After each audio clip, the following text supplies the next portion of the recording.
من الشيطان الرجيم. بسم الله الرحمن الرحيم.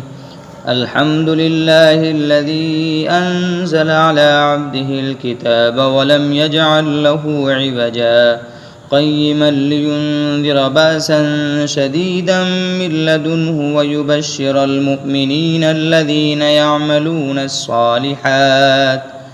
يعملون الصالحات أن لهم أجرا حسنا ماكثين فيه أبدا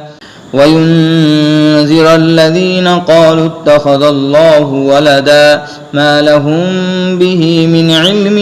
ولا لآبائهم كبرت كلمة تخرج من أفواههم إن يقولون إلا كذبا فلعلك باخع نفسك على آثارهم إن لم يؤمنوا بهذا الحديث أسفا إنا جعلنا ما على الأرض زينة لها لنبلوهم أيهم أحسن عملا وإنا لجاعلون ما عليها سعيدا جرزا أم حسبت أن أصحاب الكهف والرقيم كانوا من آياتنا عجبا إذ أوى الفتية إلى الكهف فقالوا ربنا آتنا من لدنك رحمة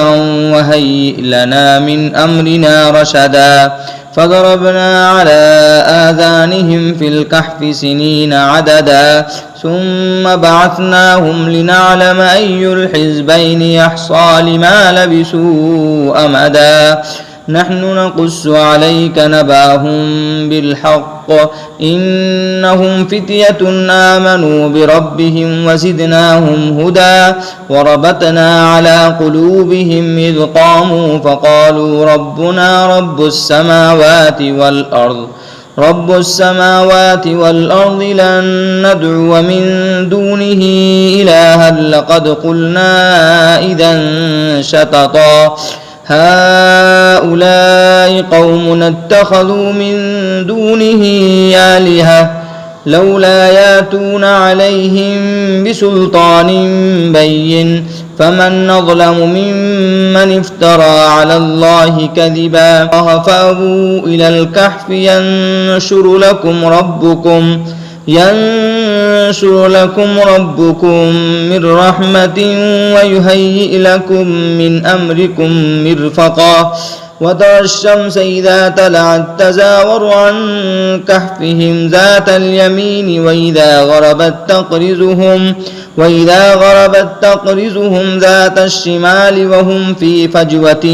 منه ذلك من آيات الله من يهد الله فهو المهتد ومن يضلل فلن تجد له وليا مرشدا وتحسبهم أيقاظا وهم رقود ونقلبهم ذات اليمين وذات الشمال وكلبهم باسط ذراعيه بالوصيد لو اطلعت عليهم لوليت منهم فرارا ولملئت منهم رعبا وكذلك بعثناهم ليتساءلوا بينهم قال قائل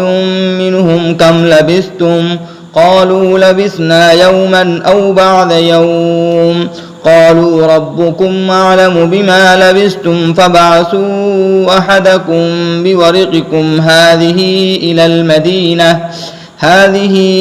المدينة فلينظر أيها أزكى طعاما فليأتكم برزق منه وليتلطف ولا يشعرن بكم أحدا إنهم إن يظهروا عليكم يرجموكم أو يعيدكم في ملتهم ولن تفلحوا إذا أبدا وكذلك عثرنا عليهم ليعلموا أن وعد الله حق وأن الساعة لا ريب فيها إذ يتنازعون بينهم أمرهم فقالوا ابنوا عليهم بنيانا ربهم أعلم بهم قال الذين غلبوا على أمرهم لنتخذن عليهم مسجدا سيقولون ثلاثة رابعهم كلبهم ويقولون خمسة سادسهم كلبهم رجما بالغيب ويقولون سبعة وثامنهم كلبهم قل ربي أعلم بعدتهم ما يعلمهم إلا قليل فلا تمار فيهم إلا مراء ظاهرا ولا تستفت فيهم منهم أحدا ولا تقولن لشيء إني فاعل ذلك غدا إلا أن يشاء الله واذكر ربك إذا نسيت وقل عسى أن يهديني ربي ليقرب من هذا رشدا ولبثوا في كهفهم 300 سنين وازدادوا 9 قل الله أعلم بما لبثوا له غيب السماوات والأرض أبصر به وأسمع ما لهم من دونه من ولي ولا يشرك في حكمه أحدا واتل ما أوحي إليك من كتاب ربك لا مبدل لكلماته ولن تجد من دونه ملتحدا واصبر نفسك مع الذين يدعون ربهم بالغداة والعشي يريدون وجهه ولا تعد عيناك عنهم تريد زينة الحياة الدنيا ولا تطع من أغفلنا قلبه عن ذكرنا واتبع هواه وكان أمره فرطا وقل الحق من ربكم فمن شاء فليؤمن ومن شاء فليكفر إنا أعتدنا للظالمين نارا أحاط بهم سرادقها وإن يستغيثوا يغاثوا بماء كالمهل يشوي الوجوه بئس الشراب وساءت مرتفقا إن الذين آمنوا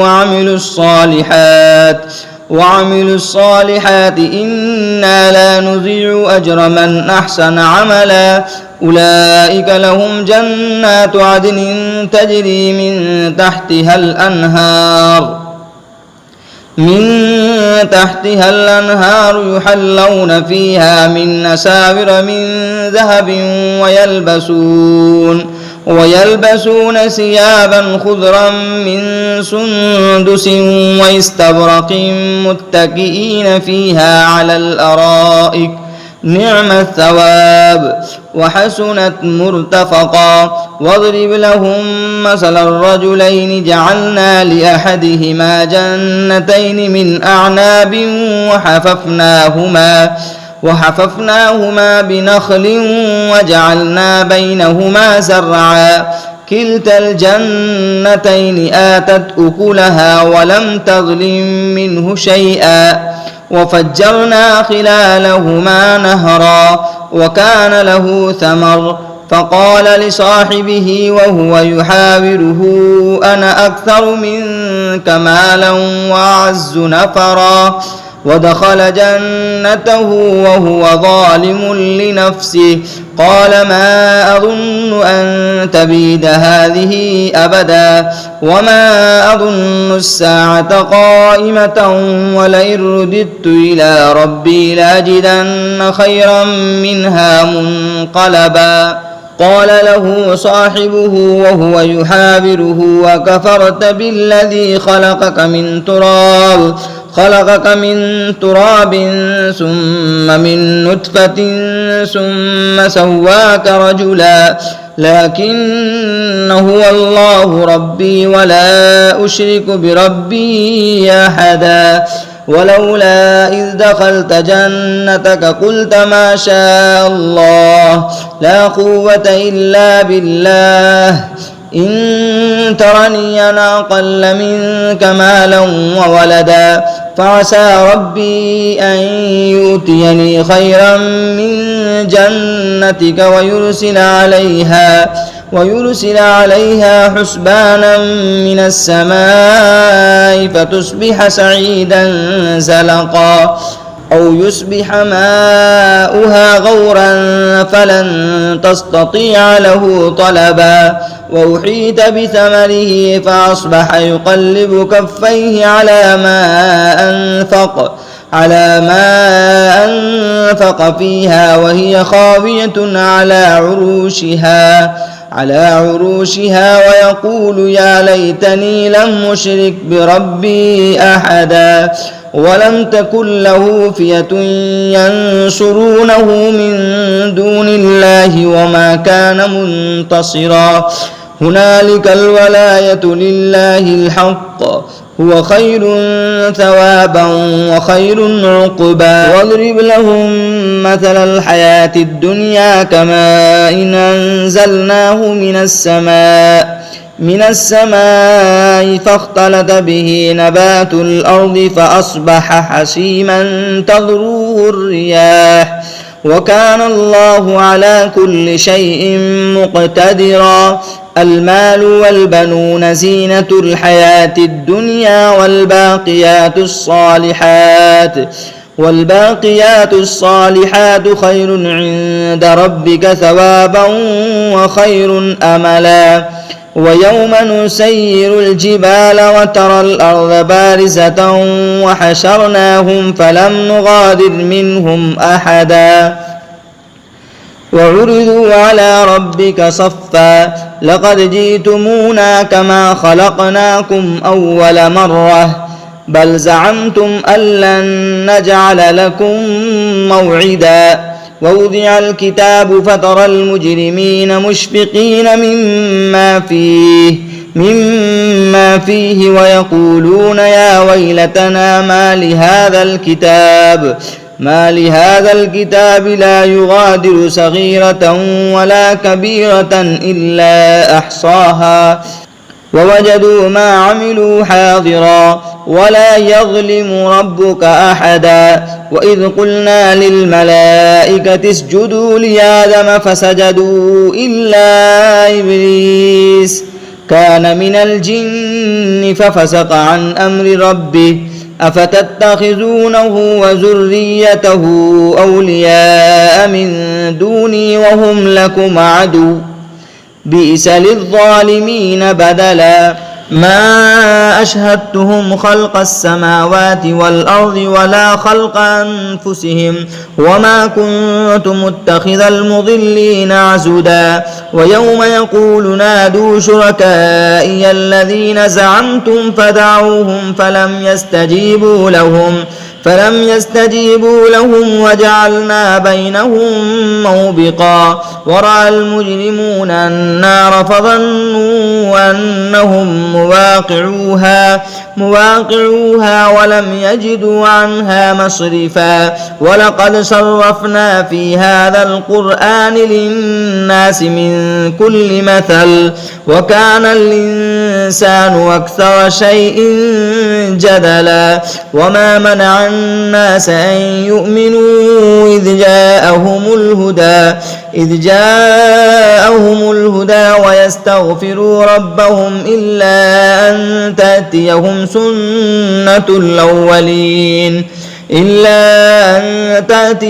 سنة الأولين أو يأتيهم عذاب قبلا وما نرسل المرسلين إلا مبشرين ومنذرين ويجادل الذين كفروا بالباطل ليدحضوا به الحق واتخذوا آياتي وما أنذروا هزوا ومن أظلم ممن ذكر بآيات ربه فأعرض عنها ونسي ما قدمت يداه إنا جعلنا على قلوبهم أكنة أن يفقهوه وفي آذانهم وقرا وإن تدعوهم إلى الهدى فلن يهتدوا إذا أبدا وربك الغفور ذو الرحمة لو يؤاخذهم بما كسبوا لعجل لهم العذاب بل لهم موعدا لن يجدوا من دونه موئلا وتلك القرى أهلكناهم لما ظلموا وجعلنا لمهلكهم موعدا وإذ قال موسى لفتاه لا أبرح حتى أبلغ مجمع البحرين أو أمضي حقبا فلما بلغا مجمع بينهما نسيا حوتهما فاتخذ سبيله في البحر سربا فلما جاوزا قال لفتاه آتنا غداءنا لقد لقينا من سفرنا هذا نصبا قال أرأيت إذا أوينا إلى الصخرة فإني نسيت الحوت وما أنسانيه إلا الشيطان أن أذكره واتخذ سبيله في البحر عجبا قال ذلك ما كنا نبغي فارتد على آثارهما قصصا فوجدا عبدا من عبادنا آتيناه رحمة من عندنا وعلمناه من لدنا علما قال له موسى هل أتبعك على أن تعلمني مما علمت رشدا قال إنك لن تستطيع معي صبرا وكيف تصبر على ما لم تحط به خبرا قال ستجدني إن شاء الله صابرا ولا أعصي لك أمرا قال فإن اتبعتني فلا تسألني عن شيء حتى أحدث لك منه ذكرا فانطلقا حتى إذا ركبا في السفينة خرقها قال خرقتها لتغرق أهلها لقد جئت شيئا إمرا قال لم أقل إنك لن تستطيع معي صبرا قال لا تؤاخذني بما نسيت ولا ترهقني من أمري عسرا فانطلقا حتى إذا لقيا غلاما فقتله قال أقتلت نفسا زكية بغير نفس لقد جئت شيئا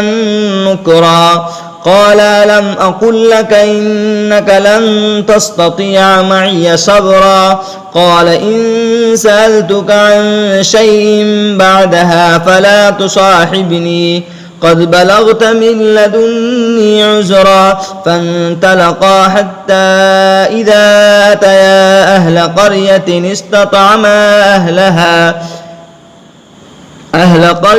استطعما أهلها فابوا أن يضيفوهما فوجدا فيها جدارا يريد أن ينقض فأقامه قال لو شئت لاتخذت عليه أجرا قال هذا فراق بيني وبينك سأنبئك بتأويل ما لم تستطع عليه صبرا أما السفينة فكانت لمساكين يعملون في البحر فأردت أن أعيبها وكان وراءهم ملك يأخذ كل سفينة غصبا وأما الغلام فكان أبواه مؤمنين فخشينا أن يرهقهما طغيانا وكفرا فأردنا أن يبدلهما ربهما خيرا منه زكاة وأقرب رحما وأما الجدار فكان لغلامين يتيمين في المدينة وكان تحته كنز لهما وكان أبوهما صالحا فأراد ربك أن يبلغا أشدهما ويستخرجا كنزهما رحمة من ربك وما فعلته عن أمري ذلك تأويل ما لم تسطع عليه صبرا ويسألونك عن ذي القرنين قل سأتلو عليكم منه ذكرا إنا مكنا له في الأرض وآتيناه من كل شيء سببا فأتبع سببا حتى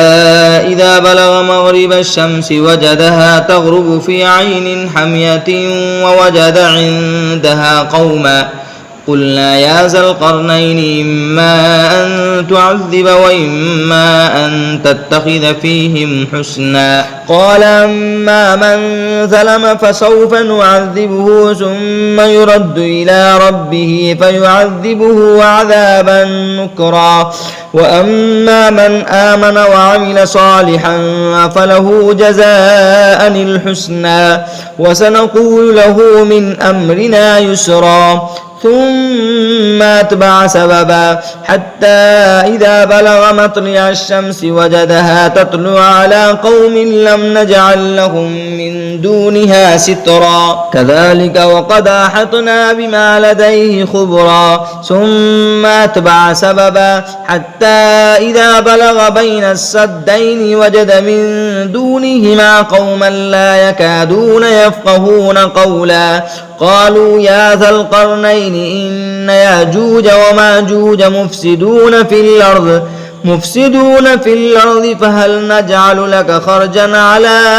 أن تجعل بيننا وبينهم سدا قال ما مكني فيه ربي خير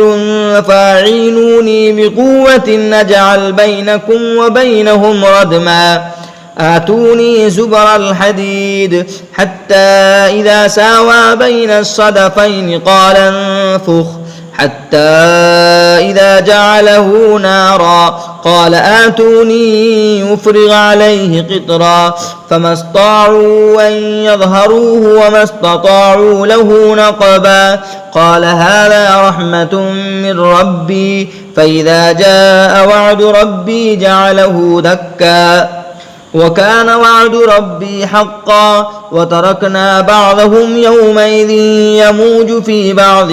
ونفخ في الصور فجمعناهم جمعا وعرضنا جهنم يومئذ للكافرين عرضا الذين كانت أعينهم في غطاء عن ذكري وكانوا لا يستطيعون سمعا أفحسب الذين كفروا أن يتخذوا عبادي من دوني أولياء إنا أعتدنا جهنم للكافرين نزلا قل هل ننبئكم بالأخسرين أعمالا الذين ضل سعيهم في الحياة الدنيا وهم يحسبون أنهم يحسنون صنعا أولئك الذين كفروا بآيات ربهم ولقائه فحبطت أعمالهم فلا نقيم لهم يوم القيامة وزنا ذلك جزاؤهم جهنم بما كفروا واتخذوا آياتي ورسلي هزوا إن الذين آمنوا وعملوا الصالحات كانت لهم جنات الفردوس نزلا خالدين فيها لا يبغون عنها حولا قل لو كان البحر مدادا لكلمات ربي لنفد البحر قبل أن تنفد كلمات ربي ولو جئنا بمثله مددا قل إنما أنا بشر مثلكم يوحى إلي أنما إلهكم إله واحد فمن كان يرجو لقاء ربه فليعمل عملا صالحا ولا يشرك بعبادة ربه أحدا بسم الله الرحمن الرحيم ياسين والقرآن الحكيم إنك لمن المرسلين على صراط مستقيم تنزيل العزيز الرحيم لتنذر قوما ما أنذر آباؤهم فهم غافلون لقد حق القول على أكثرهم فهم لا يؤمنون إنا جعلنا في أعناقهم أغلالا فهي إلى الأذقان فهم مقمحون وجعلنا من بين أيديهم سدا ومن خلفهم سدا فأغشيناهم فهم لا يبصرون وسواء عليهم أأنذرتهم أم لم تنذرهم لا يؤمنون إنما تنذر من اتبع الذكر وخشي الرحمن بالغيب فبشره بمغفرة وأجر كريم إنا نحن نحيي الموتى ونكتب ما قدموا وآثارهم وكل شيء أحصيناه في إمام مبين واضرب لهم مثلا أصحاب القرية إذ جاءها المرسلون إذ أرسلنا إليهم اثنين فكذبوهما فعززنا بثالث فقالوا إنا إليكم مرسلون قالوا ما أنتم إلا بشر مثلنا وما أنزل الرحمن من شيء إن أنتم إلا تكذبون قالوا ربنا يعلم إنا إليكم لمرسلون وما علينا إلا البلاغ المبين قالوا إنا تطيرنا بكم لئن لم تنتهوا لنرجمنكم وليمسنكم منا عذاب أليم قالوا طائركم معكم إن ذكرتم بل أنتم قوم مسرفون وجاء من أقصى المدينة رجل يسعى قال يا قوم اتبعوا المرسلين اتبعوا من لا يسألكم أجرا وهم مهتدون وما لي لا أعبد الذي فطرني وإليه ترجعون أتخذ من دونه آلهة إن يردني الرحمن بضر لا تغني عني شفاعتهم شيئا ولا ينقذون إني إذا لفي ضلال مبين إني آمنت بربكم فاسمعون قيل ادخل الجنة قال يا ليت قومي يعلمون بما غفر لي ربي وجعلني من المكرمين وما أنزلنا على قومه من بعده من جند من السماء وما كنا منزلين إن كانت إلا صيحة واحدة فإذا هم خامدون يا حسرة على العباد ما يأتيهم من رسول إلا كانوا به يستهزئون ألم يروا كم أهلكنا قبلهم من القرون أنهم إليهم لا يرجعون وإن كل لما جميع لدينا محضرون وآية لهم الأرض الميتة أحييناها وأخرجنا منها حبا فمنه يأكلون وجعلنا فيها جنات من نخيل وأعناب وفجرنا فيها من العيون ليأكلوا من ثمره وما عملته أيديهم أفلا يشكرون سبحان الذي خلق الأزواج كلها مما تنبت الأرض ومن أنفسهم ومما لا يعلمون وآية لهم الليل نسلخ منه النهار فإذا هم مظلمون والشمس تجري لمستقر لها ذلك تقدير العزيز العليم والقمر قدرناه منازل حتى عاد كالعرجون القديم لا الشمس ينبغي لها أن تدرك القمر ولا الليل سابق النهار وكل في فلك يسبحون وآية لهم أنا حملنا ذريتهم في الفلك المسحون وخلقنا لهم من مثله ما يركبون وإن نشأ نغرقهم فلا صريخ لهم ولا هم ينقذون إلا رحمة منا ومتاعا إلى حين وإذا قيل لهم اتقوا ما بين أيديكم وما خلفكم لعلكم ترحمون وما تأتيهم من آية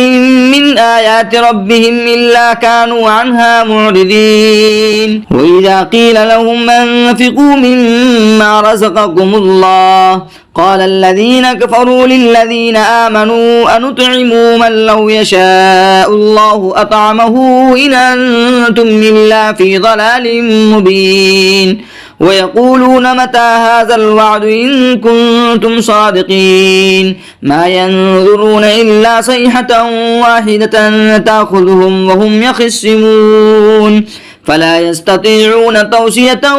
ولا إلى أهلهم يرجعون ونفخ في السور فإذا هم من الأجداث إلى ربهم ينسلون قالوا يا ويلنا من بعثنا من مرقدنا هذا ما وعد الرحمن وصدق المرسلون إن كانت إلا صيحة واحدة فإذا هم جميع لدينا محضرون فاليوم لا تظلم نفس شيئا ولا تجزون إلا ما كنتم تعملون إن أصحاب الجنة اليوم في شغل فاكهون هم وأزواجهم في ظلال على الأرائك متكئون لهم فيها فاكهة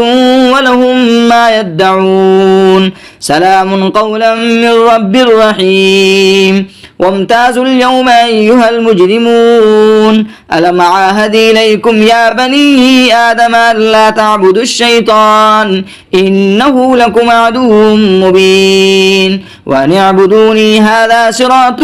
مستقيم ولقد أضل منكم جبلا كثيرا فلم تكونوا تعقلون هذه جهنم التي كنتم توعدون اصلوها اليوم بما كنتم تكفرون اليوم نختم على أفواههم وتكلمنا أيديهم وتشهد أرجلهم بما كانوا يكسبون ولو نشاء لطمسنا على أعينهم فاستبقوا الصراط فأنى يبصرون ولو نشاء لمسخناهم على مكانتهم فما استطاعوا مضيا ولا يرجعون ومن نعمره ننكسه في الخلق أفلا يعقلون وما علمناه الشعر وما ينبغي له إن هو إلا ذكر وقرآن مبين لينذر من كان حيا ويحق القول على الكافرين أولم يروا أنا خلقنا لهم مما عملت أيدينا أنعاما فهم لها مالكون وظللناها لهم فمنها ركوبهم ومنها يأكلون ولهم فيها منافع ومشارب أفلا يشكرون